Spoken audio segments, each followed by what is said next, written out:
listen. Never in my life associated the word boring with baseball. We know what's up. Me? Yeah. Famous? Yeah. And I'm like giddy over there smiling like, we're about to win this shit. Did everyone give you crap? Give me a good host story. I'm not picking it up. We both love the game. We talk about it every day. Getting on baseball. Having some popcorn, you're fooling around your phone. I'd have to wait in line for 3 hours. Hang on, because it's about to be a wild ride. There's legitimately no more important person to talk to right now than Sam Dykstra of MLB Pipeline. Nobody. I mean, I say that every time you're on, Sam, but I feel like it's hitting a little different right now. So I appreciate it every time, Rob. I mean, this is a crazy time. I was really glad you reached out because this is, one of the busiest weeks in prospecting between the Futures game on Saturday. The draft starts on Sunday, and then we get 3 days of that. I know everybody's hyped about the All-Star game rosters, but there's a lot going on at the lower levels too. Yeah, but so when you say I'm glad you reached out, now I feel kind of, and then you rattle off all the things you have to do, and now I feel kind of guilty. I'm really glad you reached out to make my life a little bit more difficult because I have to do this podcast. But Monday is the time to get me. You got me at the right time as well. All right. Well, I knew that. My senses were keen. There we go. So, it is. So we were talking about the All-Star game. I was talking with producer Evan about this, about All-Star festivities and what people are looking forward to, what you look forward to the All-Star, festivities or game. And it used to be way back, the game was everything. It was league versus league. It was, bragging rights. And even when the fraudulent rule about, the winner gets home field advantage in the World Series, I guess that was important. And it was always the home run derby was always a thing too, although I think that's sort of petered out a little bit. That's just my opinion. I feel like now the futures game is up there. I mean, and Sam, going back a few years ago, and maybe I'm misremembering a lot of this stuff, but going back a few years ago, the futures game felt like almost like watching a college baseball game. Like, I'll watch it, but I don't know anybody. Now we know everybody. Thanks to you. You're single-handedly driving this bus. But I don't you get the vibe though in the last few years that the futures game is sort of taking it up a notch? Yeah, for sure. I mean, it's certainly evolved from, the first days I was covering it back in 2012, where this was your introduction to these guys. And if they're only getting 2 at-bats, it's not really much of an introduction at all. I think back then there really wasn't that much minor league video going on. Now you can pretty much watch any minor league game you want through MLB TV, and highlights will be all over the MLB Pipeline page. And anybody who cares about prospects, you can find out what an Ethan Salas swing looks like or what a Bubba Chandler slider looks like. So now that sounds bad where it's like, we already know what these guys look like. Why am I tuning in? But now you have opinions on these guys and you want to see, Bubba Chandler go up against Spencer Jones. You want to see what those matchups are like in a big environment like this.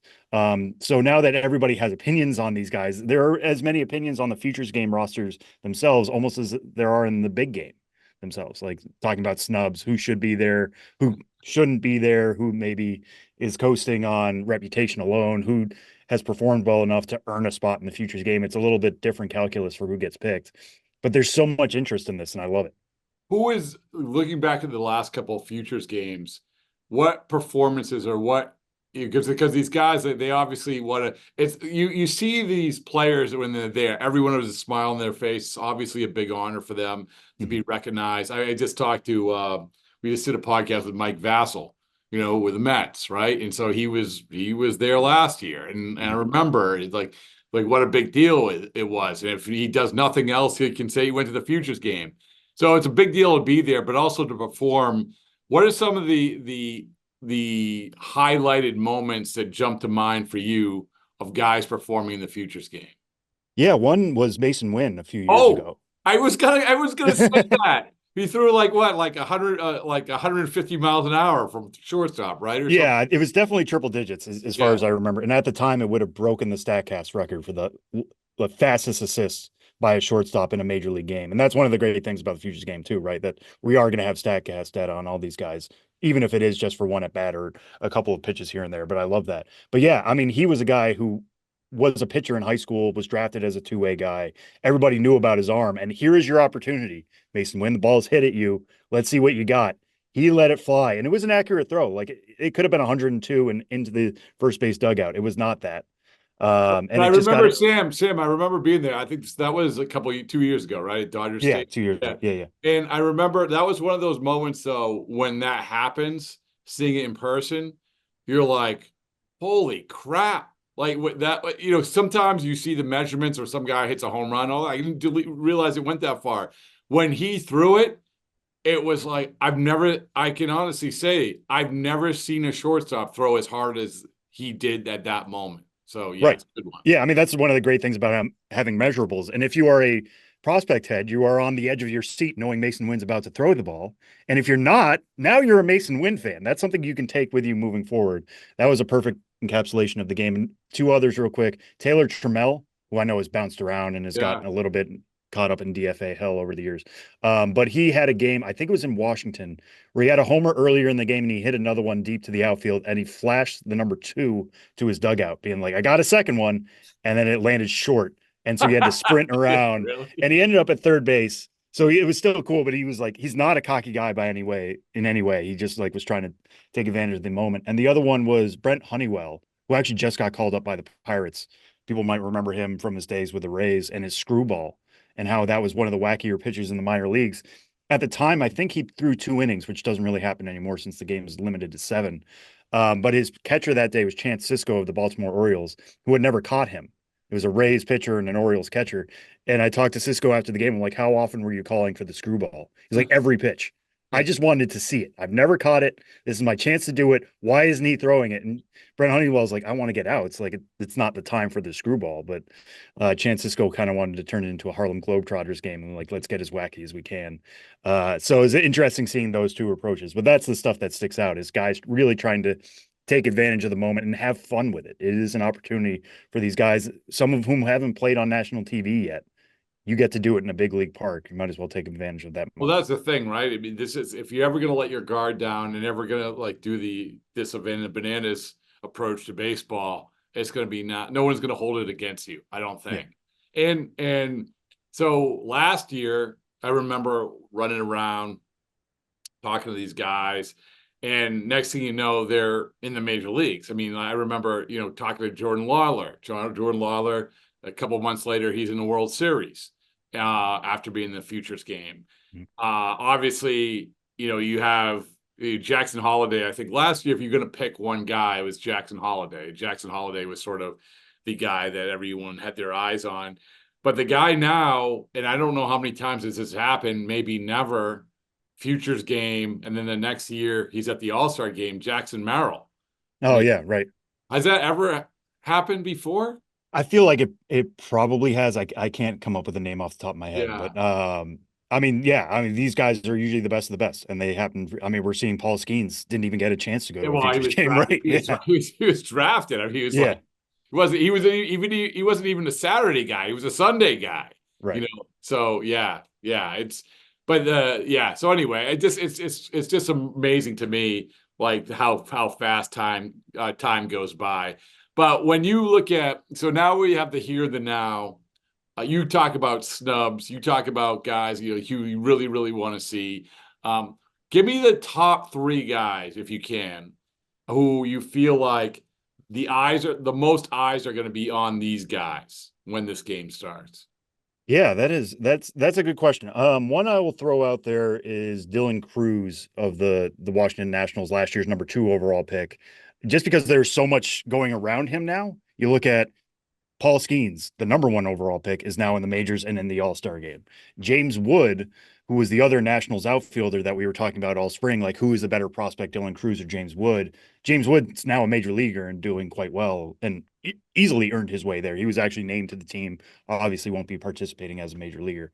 So now all of a sudden, I think a lot of eyes are on Dylan Cruz and who can he be as that next step as a key cog in the Nationals rebuild? I mean, I'd like to think James Wood is turning the page of that in DC. Like it's no longer a rebuild. We're building for the present. Even if it's not in the second half, it's for 2025 and moving forward. Hopefully they're going to be active in the offseason to build around these guys. But Dylan Cruz is that next piece. So what type of player is he? I think a lot of Nats fans and just general prospect fans are going to be keeping an eye on him this weekend. One other one I'll throw out there that I'm just so fascinated by. I don't know if everybody's going to be watching him, but Quinn Matthews of the St. Louis Cardinals. A lot of people might remember him last year pitching for Stanford, and he was pitching in the postseason, and he had a game. I think it was 150 plus pitches.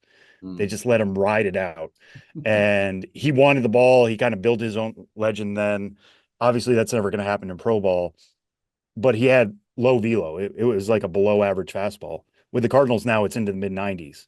He's climbed 3 levels. He just entered our top 100. This is kind of the coming out party for Quinn Matthews. I mean, he's just reached double A. He probably should have been at high A to begin the year. He started out at single A. So he's going to get some tests. How does he handle this moment and maybe build that next moment beyond what we remember him from Stanford is going to be very interesting. And like, if he shoves, I mean, it might only be for 2 outs, but like if his stuff is as sharp as we kind of expect it to be, I think that could be, a big moment for him, and a lot more eyes and a lot more attention is going to come his way. And another one is Davison De Los Santos, who's not a top 100 guy. You might remember him as Rule 5 pick of the Guardians in the offseason. Didn't end up making the team, got sent back to the D-backs. He's been at AA and AAA this year. He leads the minors in several categories. I mean, he's tops in home runs. He's right up there in extra base hits. He's right up there in slugging, OPS, whatever you want. I mean, a lot of that comes down to AA Amarillo and AAA Reno in the D-back system are very hitter friendly. Reno's played at elevation. It's in the Pacific Coast League, which is hitter friendly. Amarillo, the wind blows out to the outfield, but has as much raw power as anybody in baseball. And I think if he comes into this game and strikes out twice, which could certainly happen because he's a big dude who swings hard and gives every swing his A swing, then a lot of people will be like, okay, this is what happens when he plays in a more fair environment. And if he hits the ball 115 miles an hour, which is also certainly possible, a lot of people are going to be like, okay, maybe this is more than just him taking advantage of, ballparks that are friendly to his specific skill set. So I think Davison De Los Santos could really put his stamp on this game if he hits the ball as hard as he's capable of doing. Well, that's the thing is that we love you. You've already highlighted some performances of guys who stepped in this game, and people like, oh wow, I heard about this guy, and now look at that, he did this or that, and then you have other guys who wrong place, wrong time. One that jumps to mind is honestly a couple of years ago, Ceddanne Rafaela, who has finally found his way in the major leagues, has been tearing it up in June.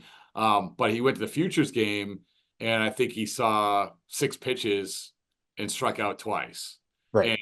And, which is like, it's such a great experience. This guy was all smiles the entire time. And then you feel kind of bad for him, but it's not the be all end all. But I think it's more, what I'm saying is that I think there's more to gain. There's nothing to lose, and there is stuff to gain. So, you know what I'm saying? Yeah, no, totally. I mean, like that, an 0 for 2 with 2 strikeouts could happen just as easily on a Saturday in Portland for Rafaela at the time. I mean, you kind of shrug away the bad performances, but if they're doing things that, like a Mason Wynn or De Los Santos, if they're doing things that we haven't seen at the major league level, or is very rare at the major league level with these measurables, then that's huge. That can only help their case. And the other thing I'll throw out there, Rob, because you're going to be there, home run, the batting skills. practice. Well, the skills competition we'll get to in a second. About that. Yeah, but but just the batting practice alone, these guys turn it on for BP. I mean, they know that there are tons of scouts there. They know there are a ton of writers there and media members in general. I mean, they are aiming for the seats. And they want to show off really well in batting practice. So it's not just getting you some work in pregame. Like, this is your chance to show off what you are capable of at your highest end. And you could really see a show if you're there. So if anybody's going to the game in Arlington, show up early and catch as much BP as you can. I'm glad you said that as a reminder, because I was going to sleep in. Skills. You mentioned the skill. Well, I mentioned the skills competition. Yeah, right. This is new. This is new. No. This is new. This is the first year. New, which I said this, for a million years. I remember talking to Mookie Betts about it a few years ago, about how we had to spice things up and I know that Japan have skills competition in their all-star game. And I wanted to replace the home run derby, honestly, with skills competition. What's your perspective of the guys who are invited to this, how this is going to shake out? What's going on with that? Yeah, it's going to be really interesting to see this mixed in, and I'm glad they're doing it just because, it is a 7 inning game for the futures game. It's not as long as any of us would like it to be, unless you're a farm director who's scared of your player getting hurt in an exhibition. So getting these guys out there a little bit more is certainly good for the game. It's exciting to see how that's going to work out. For anybody who hasn't heard yet, it's consisting of 3 rounds. One is in which you're just kind of aiming for targets all over the field, including bunting. You talk about Japan or Korea, they have these bunting style competitions, which certain people get super excited about. I'd rather see guys swing the bat, but baseball has many tastes and there's something out there for everybody. But guys can lay down bunts. They can aim for targets in the outfield and in the infield. If you've ever played video games in the mid 2000s, like I grew up doing, a lot of those mini games, this is essentially that come to life. Then the second round is call your shot. So you have to hit it to left field, center field, and right field, but you have to say where you're hitting it first. So you get to show off a little bit of bat control there, and then you get to hit it wherever you want the rest of the round. And then the last one is just simply swing for the fences. How is your power? You get extra points if you go oppo, and I'm going to be interested to see how strategy comes into play there. If guys are always aiming for oppo, or if they're just going to let it eat and swing as hard as they can, pull side, and hit as many homers as they can. So in theory, the person who's going to win this is going to be the most complete hitter. It's not just somebody who is strictly a power hitter who doesn't know where the ball is going on contact, or it's not just strictly a contact guy, because then you're going to get screwed in round 3. So with that in mind, you look at some of the guys who are competing. Roman Anthony of the Red Sox, I think, might be my favorite going into it, because he's that perfect mix of barrel control and power. Power's ticked up a little bit this year at AA Portland in a way you would expect. He was super young last year. He's still super young for that level. So everything's pointing upward. Brooks Lee would have been my pick, but he just got called up by the Twins. So he's not going to be participating. Moises Ballesteros might be, I don't want to say he's a sleeper. He's a pure top 100 prospect. But if you look at him, he gets a lot of Alejandro Kirk comps as just like a big catcher. But the guy can really hit. I mean, he's already at AAA. Yeah. You put him in the box and let him shine, and this is the perfect opportunity for him. So I think those are maybe my 2 guys to watch in that competition right now. Brady House is another of the Washington Nationals. He just got called up to AAA. He's had some struggles, but I think in a controlled environment like this, he could be really good and really hit some bombs. You know what? As you're saying, talking, I want to add one more level of competition they should do. And maybe they should do this in the home run derby, or they could do this in the skills competition. Bat flip. They should actually should have the best bat flip. You have to hit the home run, and then you have to execute the bat flip. We were talking about this the other day on the radio. Verdugo's bat flip, it was like one of those like pressurized almost cannons that you water cannons where he just pushes, but like, let's go. Like it's so anyway, this is my Hey, this is just the first year of this competition, right? Like this, things could only grow from here. I'm excited to see what comes next. I'm here to help. Yeah, this is the start of something. No, exactly. So who is the player that at the these guys coming, all these guys coming into the year, who is the player that has made the futures game, which when spring training was going on, that you're like, I would have never thought he would have made the futures game? Ooh, that's a good question. I know. I'm springing this on you. I know. No, it's fine. I think the one that stands out to me immediately when you say that is Gavin Cross of the Kansas City Royals. Now, every team has to have a representative, and some teams just get 2 because of positional needs, right? But Gavin Cross has had a pretty solid season back at AA Northwest Arkansas. He was a first-round pick by the Royals 2 years ago. Really struggled last year in a way that not a lot of people expected. We've had him as a top 100 prospect going into the year because he was such a standout college performer. But he dealt with a tick-borne illness last year that really just sapped him of the entire year. I mean, he tried to come back in the Arizona Fall League. His power wasn't there. He dealt with more injuries. It was just a lost year for him completely. This year, we're seeing him get back on track. He's not quite at top 100 status yet. But I mean, he's checking a lot of boxes in exciting ways for the Royals that you think like, okay, maybe it was just he dealt with a really unfortunate sickness last year, and that Gavin Cross can be a solid power speed guy for us in the outfield. I would not have predicted that he would have been on here. I thought he was going to slip more in the Royals system, but the more he's established his health, the better he's been and looking like the Gavin Cross of old. Is there anybody you had mentioned this in passing about, maybe some guys gets on reputation? Who is a reputation guy? Maybe is getting on this. Yeah, I hate to say this because this guy is so good and he is a top 10 overall prospect, but Ethan Salas has had a really rough year this year at high A. I mean, you talk about the hype train for him going into last year. He was signed in January 2023, went straight stateside, skipped over the complex league completely, was in Lake Elsinore, climbed through levels, ended last year at double A.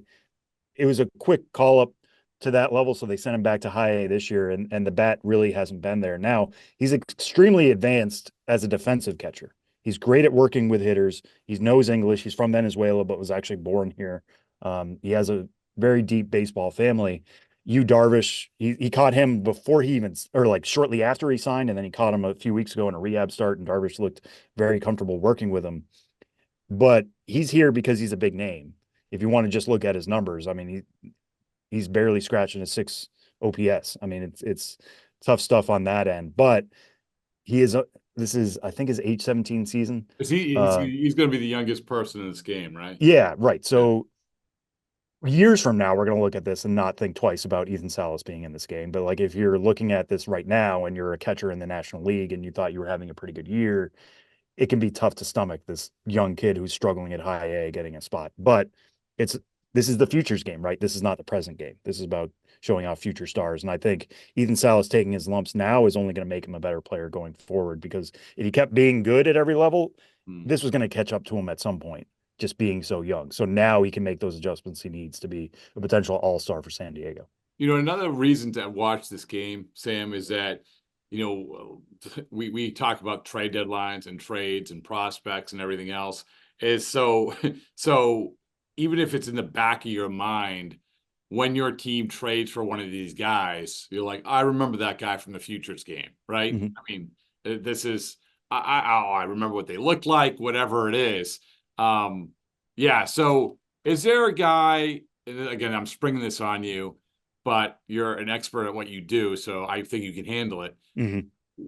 A guy who was traded in the last year who's in this game, Ooh, for a new organization. It's like almost, as I'm saying this, I'm like, this is almost like a Jeopardy question. I mean, like no, I mean, there's actually one that I'm looking at right now. Hao-Yu Lee was traded from the Phillies last year for Michael Lorenzen. Michael Lorenzen, yeah. Yes, yeah.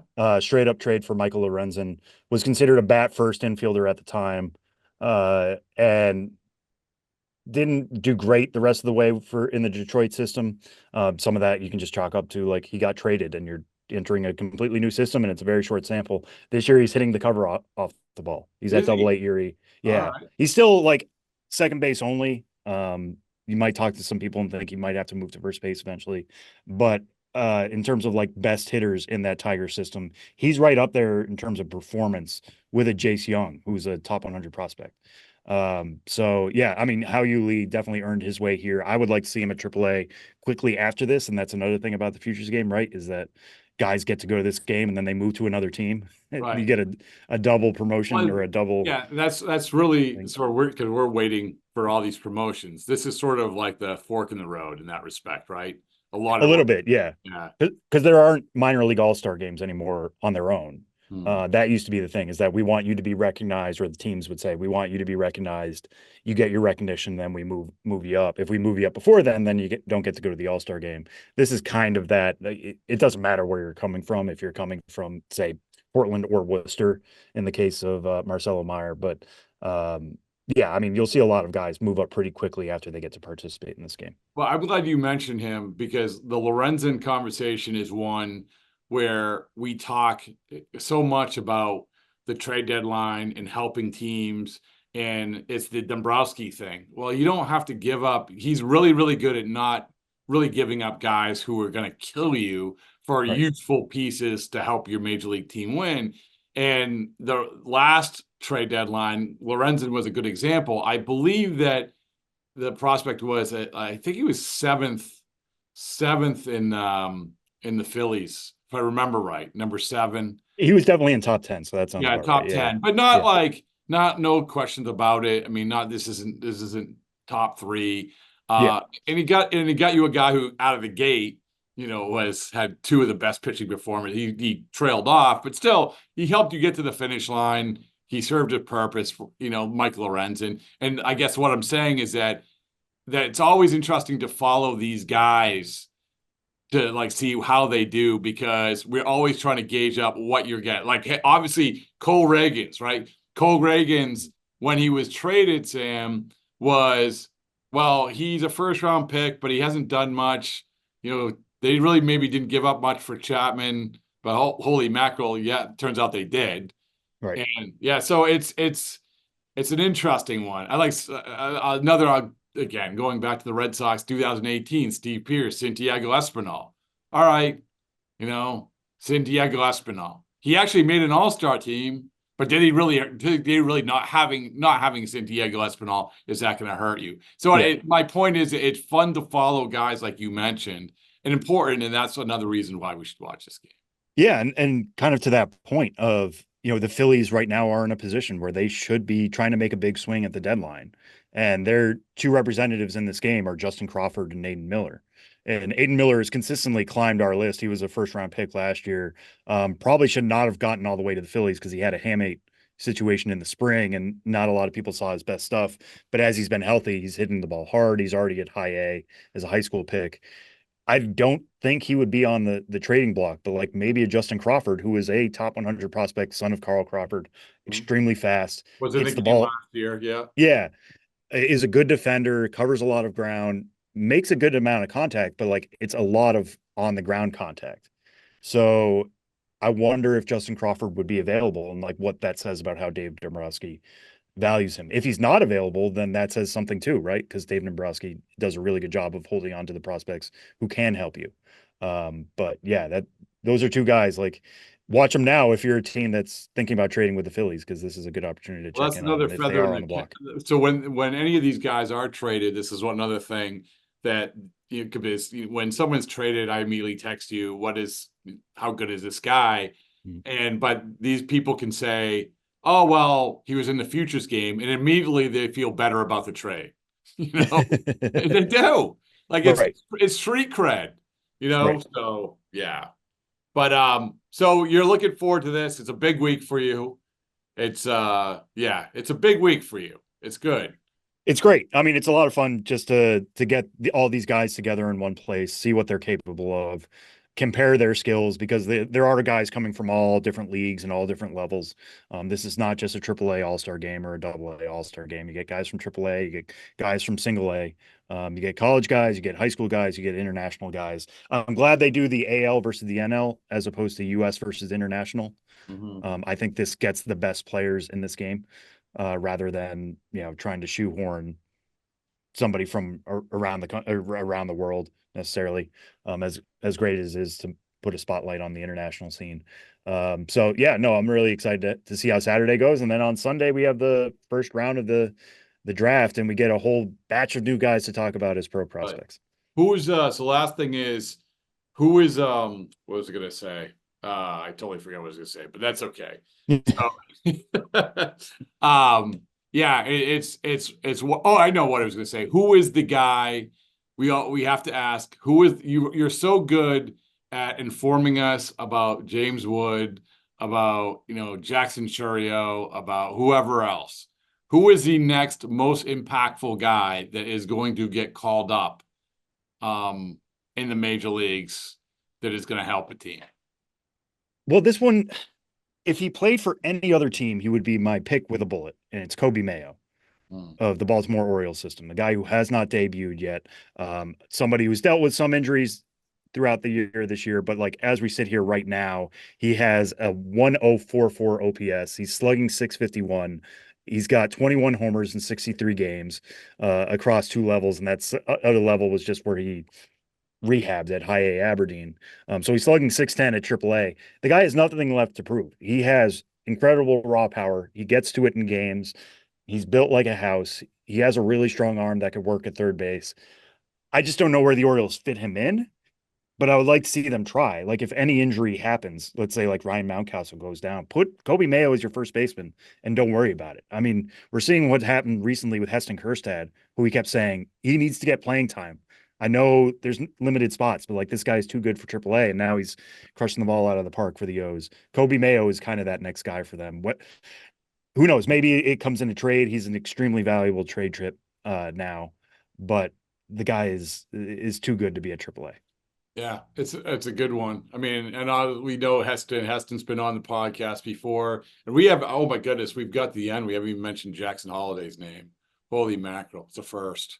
Yeah, right. I mean, he's such a tough evaluation right now. I mean, we updated our top 100 recently, just kind of gave it a sprucing up before the Futures game and before the crazy start to July. We kept him at number one just because he's still so young. And if he was doing all these things just at AAA, everybody would be super excited. There's just that cloud of his major league time that is going to continue to hold over him until he gets back to Baltimore. But I still believe in the player. He dealt with the right elbow discomfort. That could help explain why some of the offense was down. He's DHing now, and maybe that's going to help him get back on track. He actually leads the minor leagues in walks, Really? which is kind of crazy for what he's doing at AAA. I know walks are up at AAA because of the automated ball strike system, but that's now just going to be the challenge system moving forward. So I think that could certainly help how we evaluate. But yeah, I mean, he's got a great eye. The power is coming around. I still believe in Jackson Holiday. Well, I mean, how can you not? But it's Right. This is the lesson. We've talked a lot about this, Sam, recently. I think the Athletic might have just done a big story on it, the gap between AAA and the major leagues.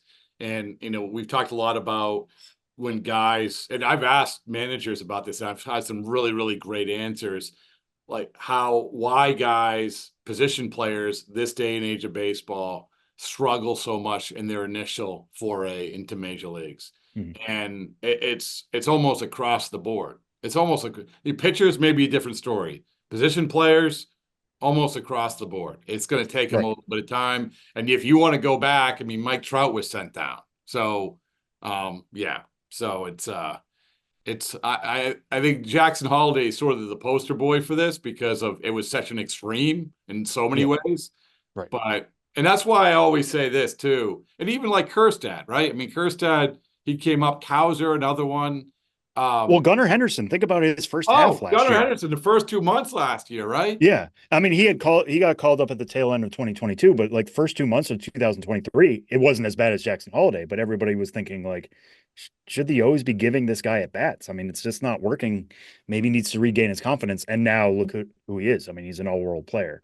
I think Gunnar probably has a higher ceiling than Holiday does, especially the fact that he's at short and Holiday's at second, but still, there are plenty of examples of like why not to give up on top prospects who have been really, really good at every other level. They just need the time at the majors. And why another thing is also don't put all your eggs in that basket of saying this is going to be your savior. Like, don't do that. Like, have the people there, and like they did with Holiday. I'm honestly like he hit ninth, and why he was going 1 for 37, the Orioles were still winning. It was okay. So yeah. So. I mean, that's, just to go back to what we were saying about the Nationals real quick. Like that's my concern about the Nationals is that they are going to put too many eggs in James Wood and Dylan Cruz. And they have CJ Abrams, they have the pieces, but they're not as deep as Baltimore is by any means. They need to take that next step and spend some money. And I love talking to James Wood, by the way. I love watching him take batting practice. Everybody who like finally gets to they hear about him, they're like, oh, he's 6'7", he's probably slow, he's probably going to be in a corner, and then they watch him and they're like, oh wait, this guy just moves so quickly and everything he does looks easy. And then you look at the data and it's just up there with Aaron Judge and Shohei Ohtani of like average exit velocity. He's incredibly fun to write about, he's incredibly fun to watch, and I'm glad he's getting this opportunity. Can I tell you, so talking to Brian Dahlback, who's the hitting coach down there, he said, and he had Harper, he had all these guys come up. He said, the best. And and I trust him. And like, who knows he's going to happen. But you're right. You hear 6'7", what does that mean? Like, but you watch him play, he looks like a guy who is just going to have such an impact on the great game of baseball. I can't say Right. the game of baseball while I was saying the great game.